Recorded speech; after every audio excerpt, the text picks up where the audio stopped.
Assalamualaikum warahmatullahi wabarakatuh.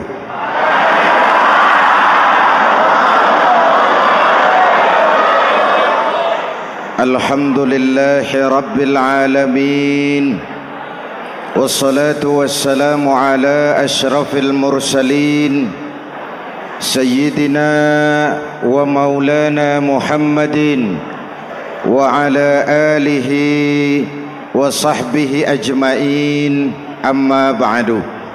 Para ulama yang saya muliakan, hadirin hadirat ma'asyiral muslimin yang saya cintai, banyak kita alami perubahan-perubahan yang terjadi,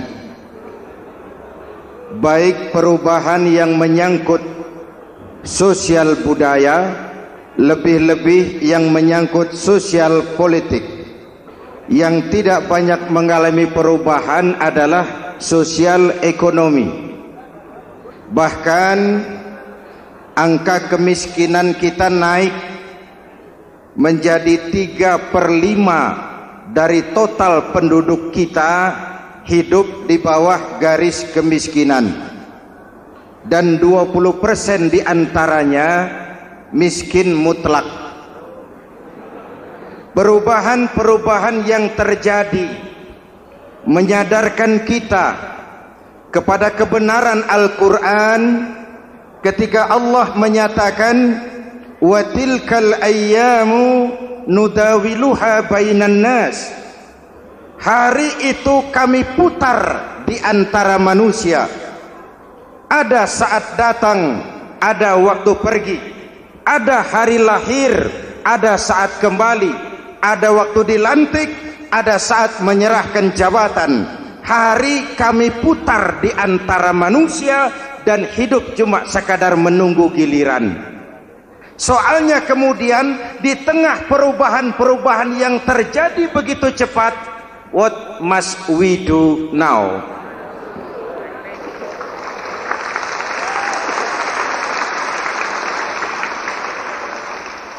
Saya juga nggak ngerti itu.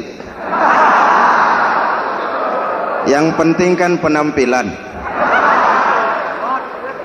Saudara-saudara kaum muslimin di seluruh tanah air, jadi pemimpin adalah pelayan bagi orang yang dipimpinnya.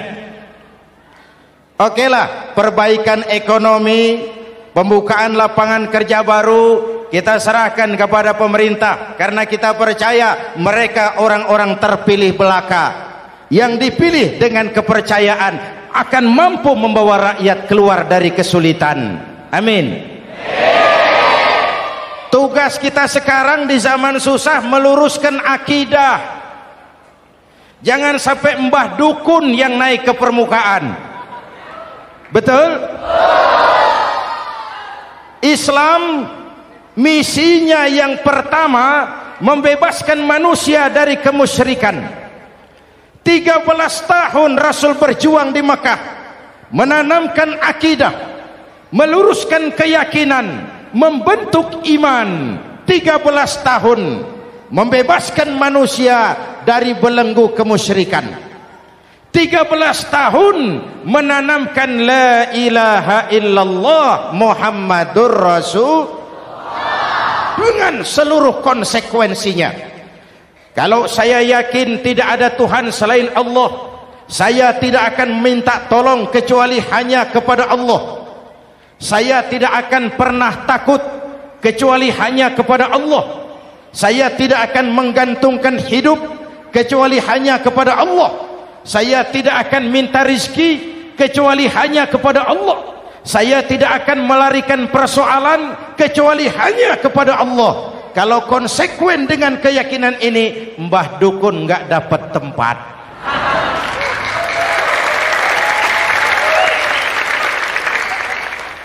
Akur? Ayo lihat secara sederhana. Saya sandaran di tiang, tiangnya ambruk, sayanya jatuh. Saya sandaran di tembok, temboknya runtuh, saya juga runtuh.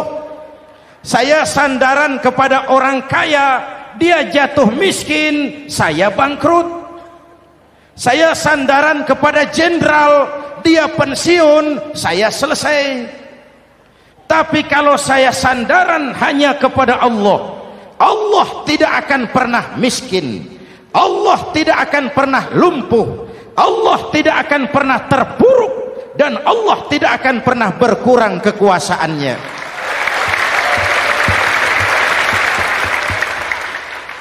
Maka umat Islam, sesulit apapun zaman yang kita hadapi, Allah juga tempat kita bersandar.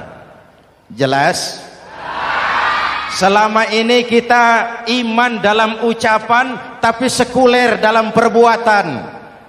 Di masjid ada Allah, di kantor Allah tidak ada, maka korupsi merajalela.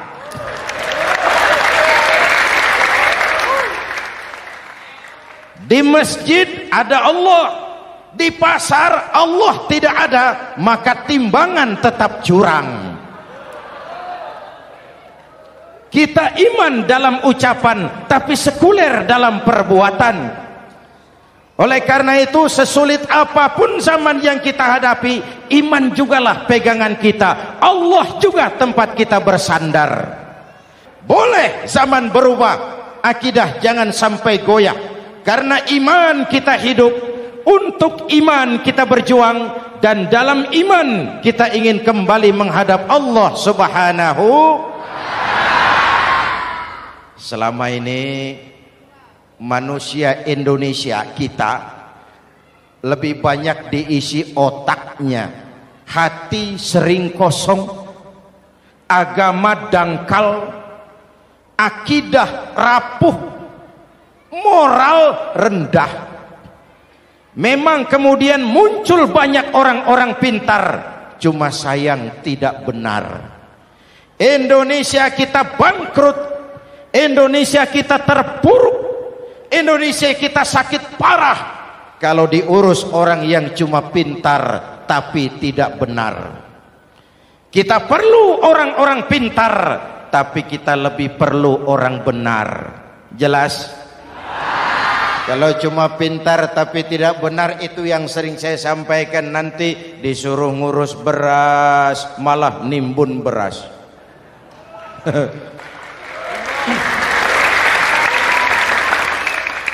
Disuruh ngurus laut malah jadi bajak laut. Disuruh ngurus hutan rame-rame jadi orang hutan. Jutaan hektar hutan Indonesia kita ini merupakan kekayaan sumber daya alam kita yang harus digunakan bagi sebesar-besar kemaslahatan rakyat. Yang disuruh ngurus hukum malah bikin hukum seperti pisau, tajam ke bawah, tumpul ke atas. Jangan heran lalu di masyarakat muncul street justice, pengadilan jalanan, sebagai refleksi dari ketidakpuasan melihat sikap hukum yang sangat berpihak. Kalau yang kecil salah, hukum cepat-cepat ditegakkan.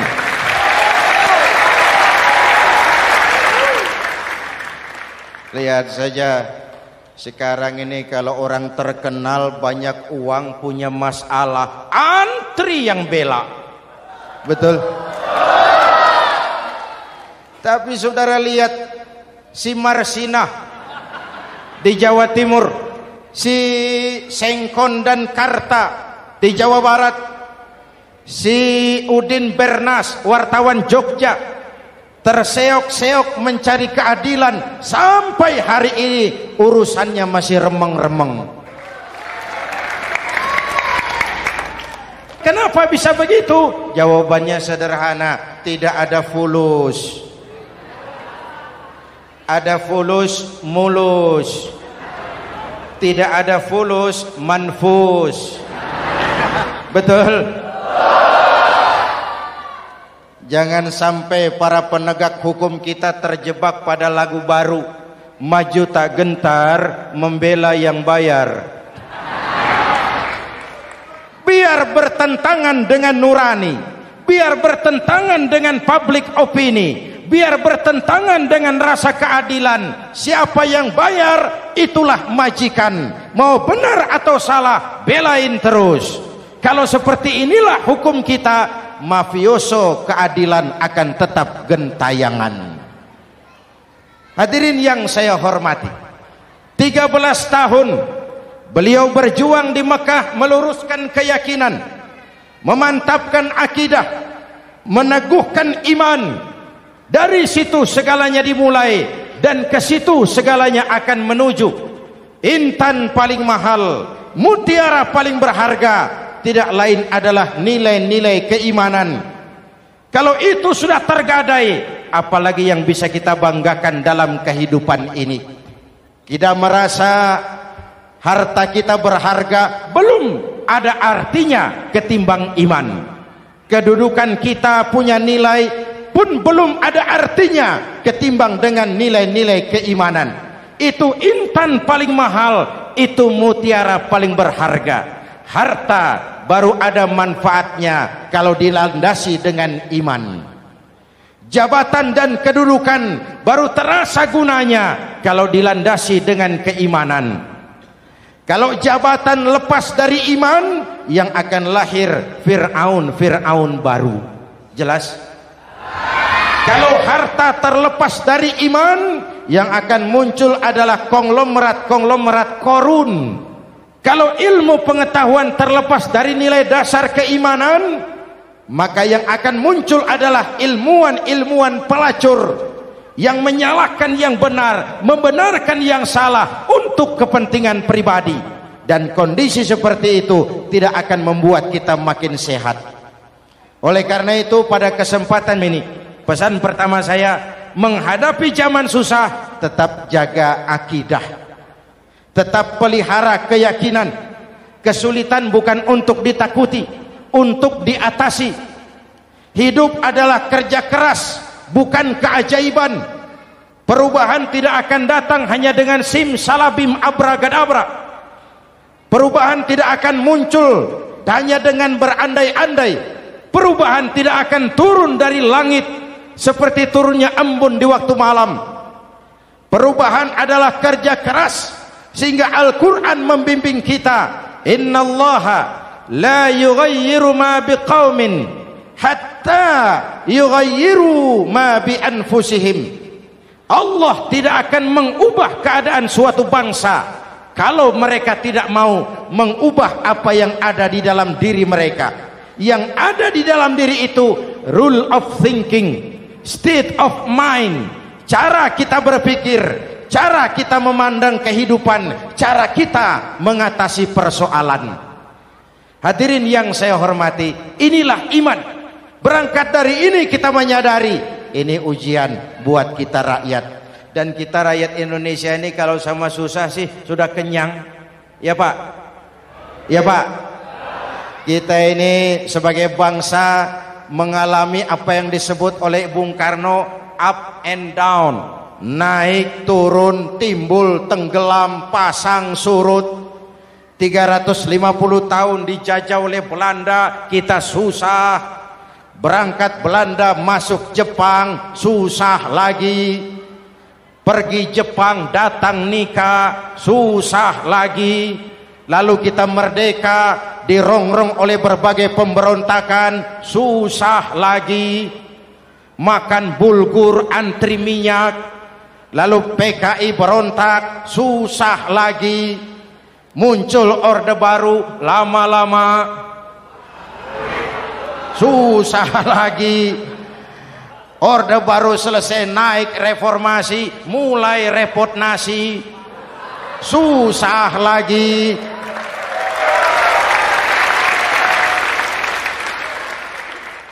Kalau susah kita ini sudah akrab, sudah intim. Mestinya kalau sudah susah seperti itu, jangan salah sikap menyikapi kesusahan.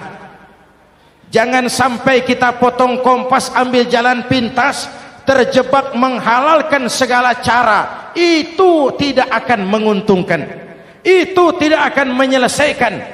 Kalaupun selesai, nampaknya penyelesaian sesaat, dan penyelesaian sesaat bukan penyelesaian yang sebenarnya. Karena itu tetaplah dalam koridor keimanan. Boleh zaman berubah, akidah jangan sampai goyah.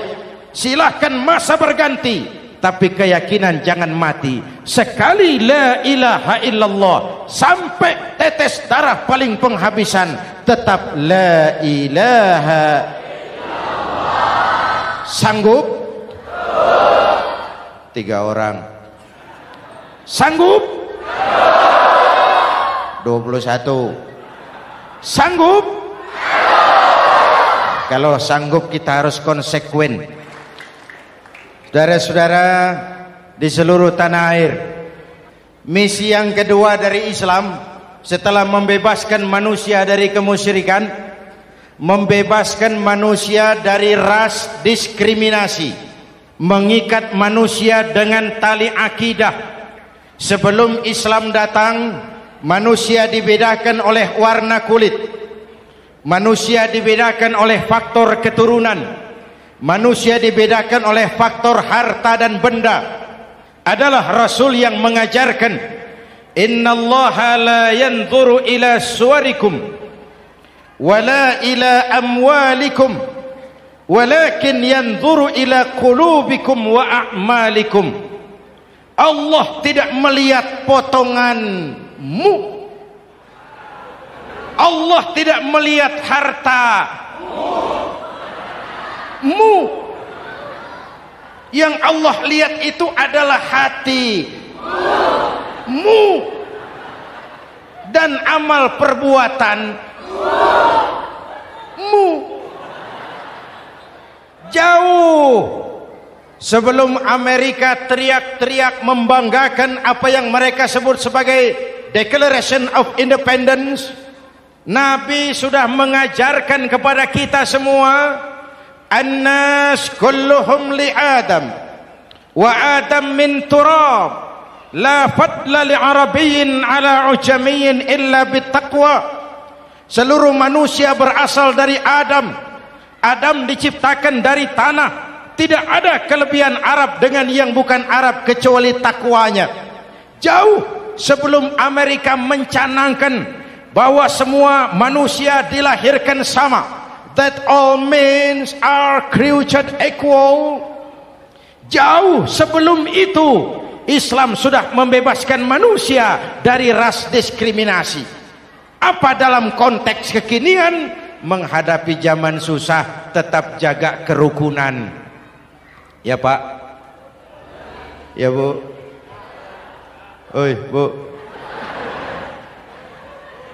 Menghadapi zaman susah tetap jaga kerukunan, baik antar umat seagama, antar umat beragama, maupun antar umat beragama dengan pemerintah. Menjaga kerukunan, jangan saling sikat sikut di antara kita. Sebab kalau sudah rukun, saya ajak berhitung, 1 ditambah 1 sama dengan, itu matematika namanya, hasilnya pasti. Tapi angka sosial hasilnya aneh. Saya ubah jadi angka sosial. Ayo kita berhitung lagi. 1 orang takut ditambah 1 orang takut sama dengan 2 orang setengah berani. Kenapa setengah berani? Karena sudah berdua. Tadi kan takut sendiri. Kalau sama-sama takut berkumpul jadi setengah berani. Kalau ditambah 1 orang takut lagi, 1 orang takut ditambah 1 orang takut ditambah 1 orang takut sama dengan 3 orang berani. Kenapa jadi berani? Karena sudah bertiga. Kita yang lemah, kita yang marginal, kita yang dikucilkan, bahkan kita yang dilecehkan, kalau mau rukun kita akan kuat dan tidak bakal dipermainkan orang.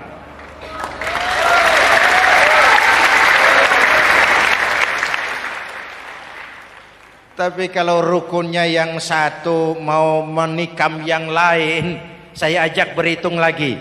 Yuk berhitung yuk.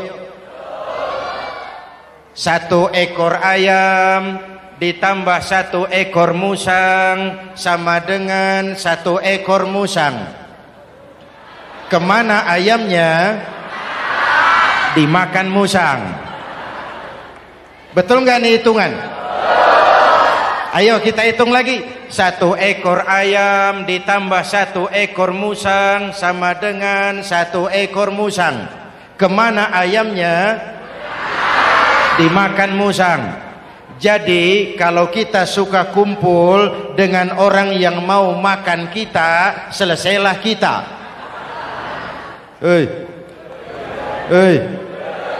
Maka kalau merasa kita ini ayam, yuk kumpul sama-sama ayam, pulang ke kandang ayam. Kalau ada ayam kumpul ke kandang musang, itu namanya ayam minum baygon. Jelas? Menjaga kerukunan. Pertama, antar umat seagama, sesama muslim harus saling menjaga, harus saling memelihara. Baik dia muslim yang jadi kapolri, baik dia muslim yang jadi kasat, baik dia muslim yang jadi pengusaha, baik dia muslim yang jadi petani, nelayan, guru, semua komit menjaga semangat kebersamaan, rukun antar umat seagama. Jelas? Jelas? Hadirin yang saya hormati, atas dasar itu saya ingatkan kembali, kita semua ingin persoalan terorisme dilepaskan kaitannya dari agama manapun.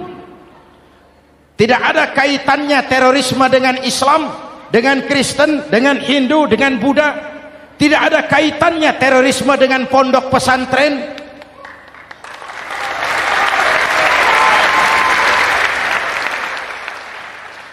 Jangan sampai pesantren jadi kambing hitam. Karena sejak zaman penjajahan, pesantren sudah terbukti memberikan kontribusi bagi perjuangan memerdekakan rakyat Indonesia. Rukun antar umat seagama. Yang kedua, rukun antar umat beragama. Islam ini rahmatan lil. Jangankan manusia walaupun berbeda agama, binatang saja dihormati. Ada hadis, fa iza zabahtum fa ahsinuz zibhata. Kalau kamu menyembelih hewan, sembelihlah dengan cara yang terbaik. Jangan menyembelih ayam dengan pisau tumpul. Itu namanya tidak berperi kebinatangan. Yang kecil lagi, saudara buka babul istinja, makruh buang air kecil di tanah yang berlubang. Sebab apa? Pertama, menjaga kesehatan. Siapa tahu di lubang yang saudara buang air kecil itu ada gas beracun. Kalau tidak, melindungi binatang yang ada di dalam lubang. Siapa tahu di lubang yang saudara buang air kecil itu ada semut sedang rapat membahas terorisme. Apa dosanya lalu mati dikencingi? Ini namanya rahmatan lis semut. Binatang saja dilindungi. Maka perbedaan agama tidak harus menyebabkan kita bertolak belakang. Perbedaan agama bukan alasan untuk saling bermusuhan. Apalagi kita sudah menyadari tentang kemajemukan kita, tentang kebinekaan kita, tentang keragaman kita. Rukun antar umat beragama, saling menghormati, saling menghargai, tapi tetap dalam batas lakum dinukum. Lalu rukun antar umat beragama dengan pemerintah. Hadirin yang saya hormati, yang benar kita dukung, yang salah kita perbaiki dan kita tegur menurut cara-cara yang diajarkan oleh agama kita. Dan sholat berjamaah, pendidikan bernegara yang paling bagus. Tadi kita sholat ada imam, ada makmum, betul? Makmum wajib ikut imam kalau imam benar sholatnya. Rakyat wajib ikut pemimpin kalau pemimpin benar mimpinnya. Masyarakat Islam ini loyal. Masyarakat Islam ini bukan pemberontak. Masyarakat Islam ini taat dan setia. Kapan? Kalau imamnya benar. Imam takbir, makmum. Imam ruku, makmum. Imam i'tidal, makmum. I'tidal. Imam sujud, makmum. Tapi kalau imam keliru, mestinya imam ruku malah sujud. Salah imam ini. Tegur. Siapa yang wajib negur? Makmum yang saf terdepan. Anggota DPR.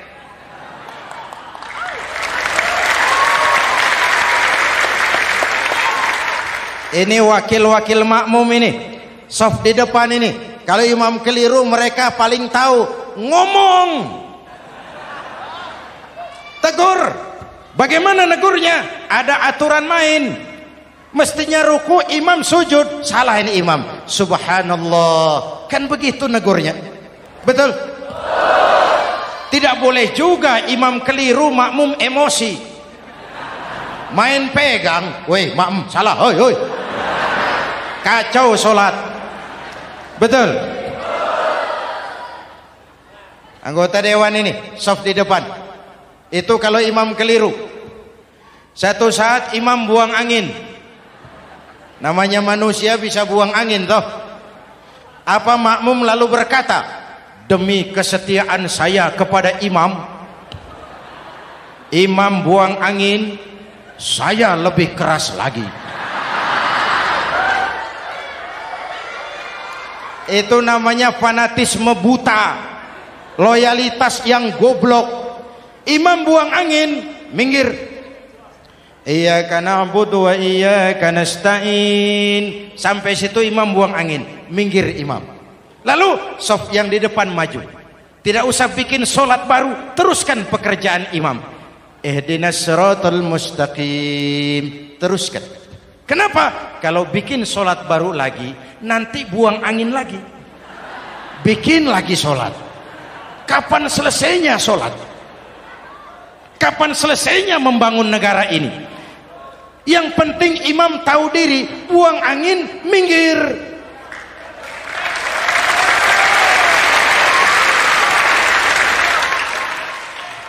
Ini kacaunya solat berjamaah kita sekarang. Kacaunya negeri kita sekarang. Banyak imam sudah buang angin, gengsi. Diam aja merasa nggak punya salah. Dikasih tahu sama makmum, imam tadi buang angin ya, malah jawab sedikit. Apa kalau sedikit lalu tidak batal solat itu?